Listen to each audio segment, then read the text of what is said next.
কয়েক মাস ধরে দর কষাকষির পর অবশেষে ইউক্রেনের জ্বালানি ও খনিজ সম্পদকে যৌথভাবে কাজে লাগাতে একটি চুক্তিতে স্বাক্ষর করেছে যুক্তরাষ্ট্র ও Ukraine.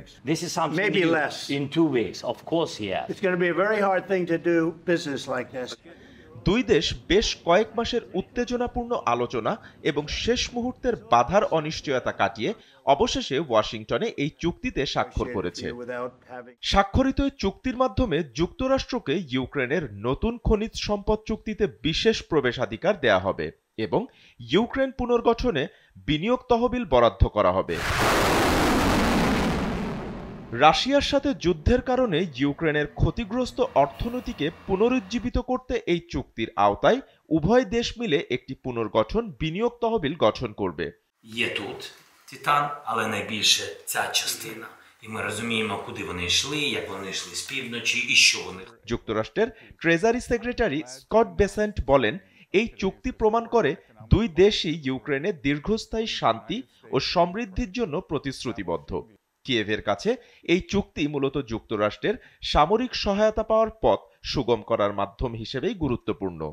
Look forward to quickly operationalizing this historic economic partnership for both the Ukrainian and American people. চুক্তি ঘোষণার ভাষায় ইউক্রেনের সঙ্গে যুক্তরাষ্ট্রের যে একাত্মতা প্রকাশ পেয়েছে তা ট্রাম্প প্রশাসনের সাধারণ রীতিকে ছাড়িয়েছে। এতে রাশিয়ার পূর্ণমাত্রার আগ্রাসনের কথা তুলে ধরে বলা হয়েছে, রাশিয়ার যুদ্ধযন্ত্রে যারা আর্থিক বা সরবরাহগত সহায়তা করেছে সেই রাষ্ট্র বা ব্যক্তিকে ইউক্রেনের পুনর্গঠন প্রক্রিয়া থেকে সুবিধা নিতে দেওয়া হবে না।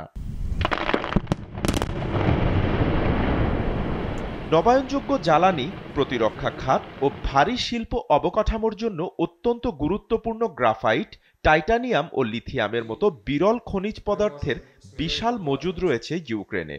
পুরো বিশ্বে যে পরিমাণ এসব পদার্থ আছে তার একটি বড় অংশই ইউক্রেনে রয়েছে। এই চুক্তিটি এমন এক সময় হলো যখন যুক্তরাষ্ট্রের সঙ্গে চীনের বাণিজ্য যুদ্ধ চলছে। এদিকে বর্তমান বিশ্বের প্রায় 90% বিরল খনিজ পদার্থ রয়েছে চীনের দখলে।